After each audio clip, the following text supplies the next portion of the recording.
ሰላም እንዴት ናችሁ? ዛሬ እኮ በመጽሐፍ ቅዱስ ውስጥ ካሉ በጣም የታወቁት ነገር ግን ምናልባትም ጥልቅ ምስጢራቸው ገና ያልተመረመረ ከሚባሉ የተስፋ ቃላት አንዱን ነው አብረን የምንመለከተው።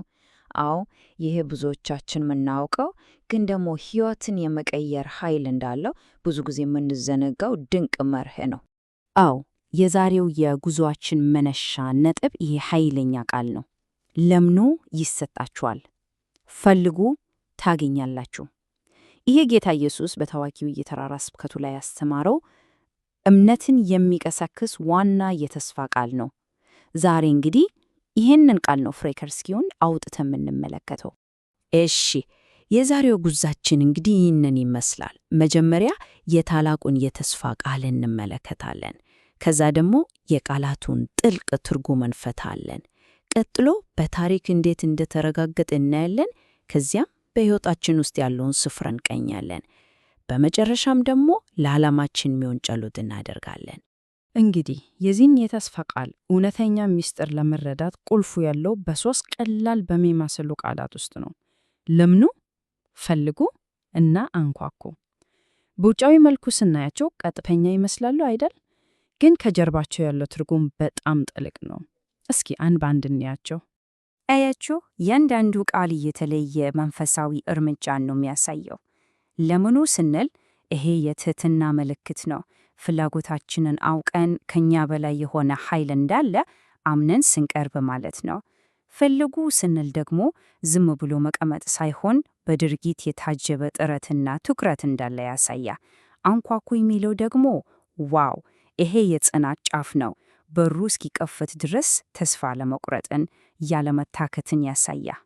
እዚህ ጋር ደግሞ በጣም ወሳኝ እና ሐሳቡን ሙሉ ለሙሉ የሚቀይር ነጥብ አለ። በዋናው የግሪክ ጽሑፍ እነዚህ ሦስቱ ግሶች የአንድ ጊዜ ድርጊትን አያመለክቱም። የሚያሳዩት ቀጣይነት ያለው የማያቋርጥ ድርጊትን ነው። ይህ ማለት መለመንን ቀጥሉ፣ መፈለግን አታቋርጡ፣ ማንቋቋትንም አትቶ እንደማለት ነው። ስለዚህ ነገሩ የአንድ ጊዜ ጥያቄ ብቻ ሳይሆን የሕይወት ዘይቤ፣ የጽናት ጉዞ ነው ማለት ነው። እሺ፣ ይህ ሁሉ በንድፈ ሐሳብ ደረጃ በጣም ጥሩ ነው። ግን በተግባርስ ይሄ መርህ በሰው ሕይወት ውስጥ ሲሰራ አይተናል ወይ? መልሱ አዎ ነው። መጽሐፍ ቅዱስ ራሱ ይህ መርህ በሥራ ላይ የዋለባቸው አስደናቂ ታሪኮች መዝገብ ነው። እስኪ ከብሉይም ከአዲስም ኪዳን አንዳንድ ምሳሌዎችን እንመልከት። ይህንን ሰንጠረዥ እስኪ በደንብ እንየው። መርሁን በተግባር ግልጽ ያደርግልናል። በአንድ በኩል ከብሉይ ኪዳን ሐና አለች። ሁኔታዋን አስቦት እስኪ። ልጅ አጣ፣ ልቧ በሐዘን ተሰብሮ፣ ሰዎች ሁሉ ተስፋ አስቆርጠዋት እንደ ሰከረች እስክትቆጠር ድረስ ግን ጸሎቷን አላቋረጠችም። በሌላ በኩል ደግሞ ከአዲስ ኪዳን በርተሜዎስ አለ። ዓይነ ስውር ለማኝ፣ ሰዎች ዝም በል እያሉ ሲጮኹበት፣ እሱ ግን የባሰ መጮኹን ቀጠለ። የሚያመሳስላቸው ነገር ምንድን ነው? ሁለቱም ተስፋ አስቆራጭ ሁኔታ ውስጥ ሆነው ማንቋቋታቸውን አላቆሙም። ውጤቱስ? ሐና ሳሙኤልን አገኘች፣ በርተሜዎስ ደግሞ የዓይኑን ብርሃን። ስለዚህ የሐና እና የበርተሜዎስ ታሪክ ለእኛ ምን ትርጉም አለው? ይህ ከብዙ ሺህ ዓመታት በፊት የተፈጸመ ታሪክ በዛሬው ዘመን ሕይወታችን ውስጥስ እንዴት ነው ስራ ላይ የሚውለው? እስኪ አሁን ደግሞ ይህንን መርህ በተግባር የምንኖርባቸውን መንገዶች እንመልከት። እንግዲህ ይህንን መርህ የሕይወታችን አካል ለማድረግ 4 ወሳኝ ነጥቦች አሉ። የመጀመሪያው በእምነት መቅረብ ነው። እግዚአብሔር ስስታም ሳይሆን ለጋስ አባት መሆኑን አምኖ መቅረብ። ሁለተኛ ያለማቋረጥ መጸለይ፣ መልሱ እየዘገየ ቢመስልም ተስፋ አለመቁረጥ። ሶስተኛ የእግዚአብሔርን ፈቃድ መፈለግ ነው።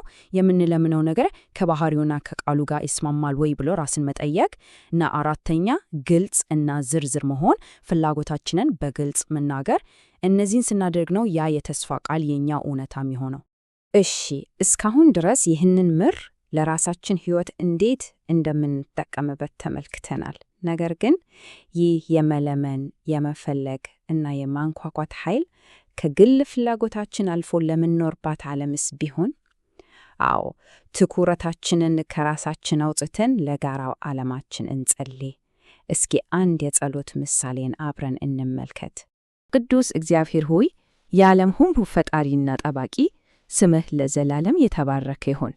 ዛሬ በሰጠህን ቃል ላይ ቆመን እናንኳኳለን፣ እንፈልጋለን፣ እንለምናለን። ጌታ ሆይ በጦርነት በበሽታና በረሃብ ለምትሰቃየው ለዚች ዓለም ምሕረትን እንለምናለን። አንተ የሰላም መስፍን ነህና ሰላምን በምድር ላይ አውርድ። ጥላቻ ባለበት ስፍራ ፍቅርን፣ ጨለማ ባለበት ብርሃንን፣ ተስፋ መቁረጥ ባለበት ደግሞ ተስፋን ዝራ። የመሪዎቹን ልብ ወደ በጎ ነገር እንድትመልስ ጥበብና ርኅራኄን እንድትሰጣቸው እንለምንሃለን። ወንጌልህ እስከ ምድር ዳርቻ ይድረስ። የጠፉት ይገኙ፣ የታመሙት ይፈወሱ፣ የታሰሩትም በኢየሱስ ስም ነፃ ይውጡ። ለምኑ ይሰጣችኋል ብለህና ዓለም ከጥፋት እንድትድን እና የፍቅርህ መንግሥት እንድሰፋ እንለምናለን። ጸሎታችንን ስለሰማ ከልብ እናመሰግናለን። በጌታችን በኢየሱስ ክርስቶስ ስም አሜን። እናም የዛሬውን ትንታኔያችንን በዚህ ጥያቄ እንቋጫለን። ከዚህ ሁሉ በኋላ የእያንዳንዱ ሰው ሊያሰላስልበት የሚገባው ጥያቄ ይሄ ነው። በአሁኑ ሰዓት በሕይወታችን ውስጥ ልናንኳኳው የተዘጋጀነው በር የትኛው ነው? የትኛው ጉዳይ ነው ጽናትን የሚፈልገው? በዚህ ሐሳብ ላይ እንድናሰላስል እጋብዛለሁ። አብራችሁን ስለነበራችሁ ከልብ አመሰግናለሁ።